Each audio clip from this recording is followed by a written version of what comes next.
The Menlo Knights are back home for a game against Lowell as the 2008 season continues on. I am Casey McGuire, joined by Ray Calcagno today. And Ray, Menlo coming off their first loss of the season last week at Justin Siena. I'm anxious to see how this Froschoff team bounces back as they host Lowell here today. Well, Casey, Lowell makes a short trip from San Francisco down, and what they're going to run is something called the scrum offense. And that is primarily a running offense as well. You will see, a cluster of people bunch together. You'll see the fullback, what normally is called the fullback, very close to the quarterback, and then two wings, people right on the the edge of the two ends, and they don't split anybody out. So it's going to be a contrast in style. You'll see, obviously, Menlo running the run and shoot with spread out wide receivers wanting to throw the ball. And in this case, I think Lowell wanting to run the ball, and we'll see how Menlo bounces back and see if they can go ahead and stop this run-oriented offense. So the Knights actually will take this ball as the low line drive kick is down at the 35-yard line, as Menlo will start out on offense 1st and 10 from there. Well, and it looks like maybe they saw last week's onside kick and decided to go with an onside kick, and it's a nice job and good coverage by Menlo right off the bat. 1st and 10 for the Knights. One receiver to the very far side of the field. Going in motion is Tommy Ford. Wickers rolls out right, throws right, and it's incomplete. Intended for Jordan Williams on the far side. And it'll bring up 2nd and 10. Well, just off the receiver's hands here, and brings up a 2nd and 10. Again, something that I think in this case maybe Menlo's just trying to read and see what the defense is going to give them. Stasny in motion. 3 receivers to the right. Wickers passes to Williams over the middle. He's got room. Into Lowell territory. Still on his feet. 40, 35, 30. Spin move. 20. My goodness, that run had everything. A huge catch and run for Jordan Williams. Well, as I said, they're looking to read the defense, and this is that hot receiver principle that we've seen in previous games. And so Lowell did not go ahead and pick up the hot receiver. It's just a quick throw and catch, and then Jordan does the rest of it by outrunning and high-stepping and twisting and making a really great play out of a short gain and turning it into about a 60-yarder. Nichols in the backfield as Tommy Ford goes in motion. No adjustment to the motion. Quick pass again. This time it's to Ryan Stasny, and Stasny has close to enough for the 1st down. Well, Lowell doesn't seem to be adjusting to the motion. That first play was an incomplete pass, but certainly Menlo has capitalized the next 2 times. Handoff goes to Bo Nichols. Bo dances his way inside the 5 and into the end zone for a touchdown, and Menlo is quick on the attack. They are up 6-0. Well, you see a nice jab step in here and a change of direction as well as a good block downfield. So all of a sudden, after 4 plays or so, Menlo is in the end zone and attempting the extra point. PAT is up, and it is no good. It looked like it might have been got a piece of. Tipped to the side. And I think I may have misspoke earlier, said we were at Woodside. We're actually at Menlo today, so the offense is dazzling the home crowd to start. Whistles blow. Might have been offside on the kick.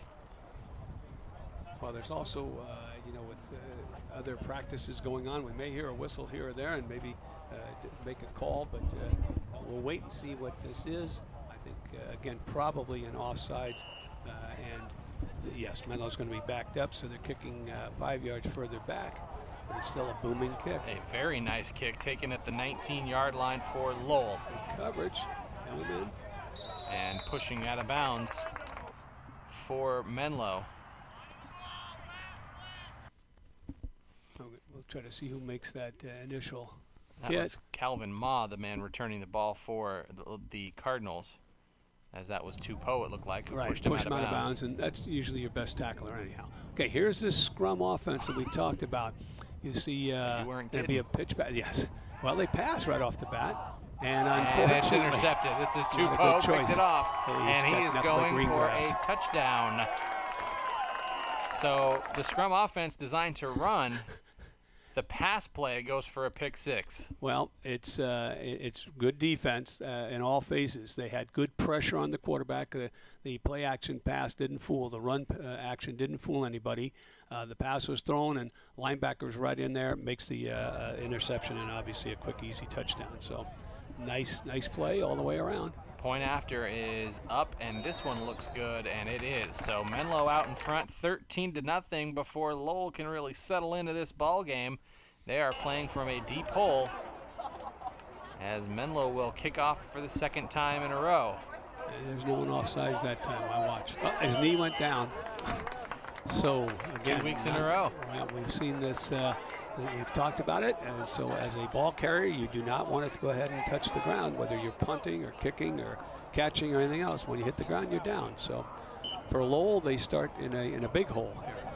And again, this scrum offense, and they fumble the ball, I believe. Yes. And they did pick it right back up, however. Now that's one of the base plays off of this scrum, is where you have a two-step motion by one of the wing backs.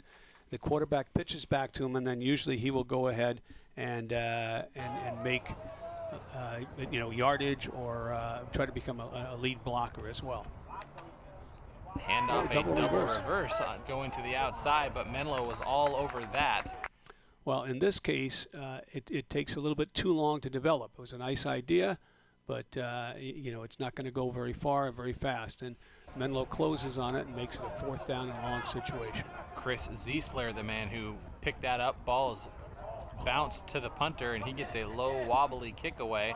Picked up by Jordan Williams. He's got room around the outside. He gets a nice block from Stasny. If he stays in bounds, tries to dance along the sideline. Picked up a great block from Ryan Stasny, as Menlo will have great field position to start this drive. Well, in this case, not a good snap anyhow, and then a low kick and not good coverage.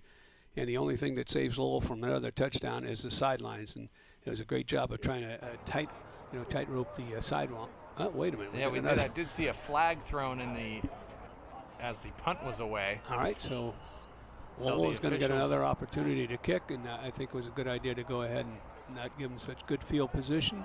See if they can cover this one a little bit better. Punt is taken, juggled at the 40-yard line, and they do start at pretty good field position still, however, but Chris Reed returned that one for about 15 yards. Good concentration. Very good concentration, and he stayed off the ground. Otherwise, he would have been blown dead, or the whistle would have stopped him from advancing it. But Menlo gets excellent field position, so it's 1st and 10 on the 34-yard line. 13-0. Menlo already out in front of Lowell. No coverage. Wickers passes to Williams, and he's going backwards. Now he turns upfield and gets a huge block, and he's going to spring down the left side, cuts back to the middle of the field. An unbelievable touchdown for Jordan Williams and the Menlo Knights. But wait, we might have had a flag thrown back at the line of scrimmage. Yeah, it is. Oh, that's unfortunate. That was a great and a nice leap into the end zone at the end of it. Well, you don't normally recommend going backwards or losing ground, but in this case, Jordan just picks up some great blocks. He steps out of a tackle, and then he cuts back on these two defenders that are going to think they're going to force him into the sideline, and then, as I said, he makes a nice dive into the end zone. But it's, I think, going to be called back. It is. If the Jack Suter block, which was the big block we saw, was the flag for the block in the back, it should not have that been. was not a very great call. So take a touchdown off the board. Wickers rolling right. He's going to keep it himself. Now he pulls back to throw, and he has a nice play to pick up positive yardage. Well, it certainly was, and I can't recognize the receiver right now, but a good job of keeping both feet in. In high school, you have to keep both feet in bounds, and I think that was a great catch and a good throw as well. But nice play, and so Menlo ends up with getting that yardage back anyhow. Second down and about 12 following the block in the back penalty. Wickers, quick pass to Stasny, and it's intercepted. Tipped up in the air and taken down quickly. Bo Nichols switched to linebacker mode and took down the corner, but a turnover there for the Knights. Well, the ball was just a little bit behind the receiver, and then both the receiver and I think possibly a linebacker tipped that ball, and usually when it's tipped, it can be easily intercepted, and so Lowell gets the turnover. Again, here's all 11 players right in close, and you know, it can be difficult to find where the ball is, to figure out where the ball is and find it. And you really have to go ahead and have good strength by your defense to neutralize and then find the ball, neutralize the line. Little counter here. Handoff and room to the near side. A lot of room down the near side. Moving into Menlo territory goes Lowell. That was number 28, Calvin Ma again. Well, that's one of the features of this offense is that you do have misdirection. You get so used to seeing the ball going and thinking it's going one place that if you overreact, you're susceptible to a big play. So nice play by Lowell, but good job defensively of tracking the ball down. 1st and 10. Student body up the middle. Well, it is what's commonly called power football, Casey. So you're just pushing and trying to, move the defense back as far as you can, and Lowell did a nice job on that play. Handoff goes to Ma around the outside, and great coverage there on the play to Poe, and I believe Jordan Williams, number 3, making the tackle. Well, good defense in that, there's 2 or 3 people there to make the stop, and that's what you need to do. You need to find the ball and not miss tackles. Same formation, maybe a little bit of miscommunication, and he is going to go down short of the first down. Actually lost 3 yards on the play. I think that should have been the pitch play. It looked like the back was looking for the ball, and maybe it was a bad exchange from the quarterback in the center. But nevertheless, again, the defense is right there. 4th down, 4th and 7, and they move straight up the middle of the field. But not near enough. A very slow-moving play that time. Well, again, there's no deception on this play. There's nothing else except straight ahead, and unless you have a back leading, usually the quarterback isn't going to be able to make that distance in that short a period of time. 3 receivers to the right for Menlo, up 13-0 as time winds down here in the opening quarter. Williams in motion, Wickers in trouble, and stays on his feet.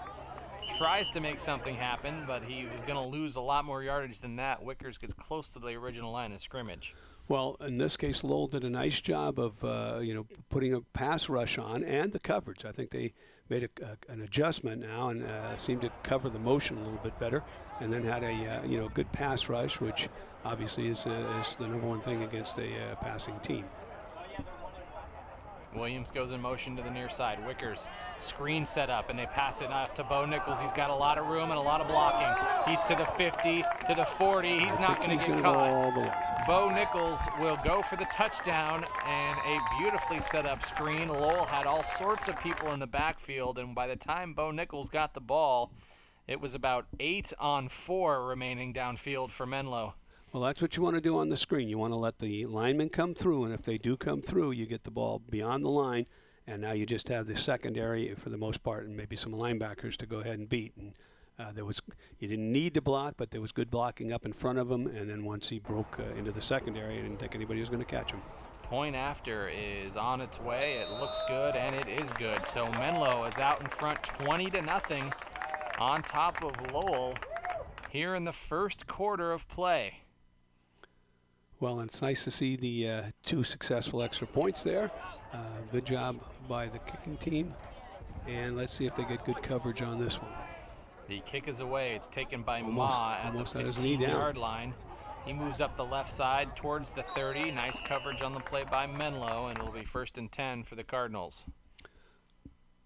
Okay, see, again, what you want to try and do here, I think, is make sure your kick team covers, gets in their lane, stays, and contains the return man, and it looks like a pretty good job, a decent job there, and good coverage, and a nice tackle by Chris Essler, I think it is.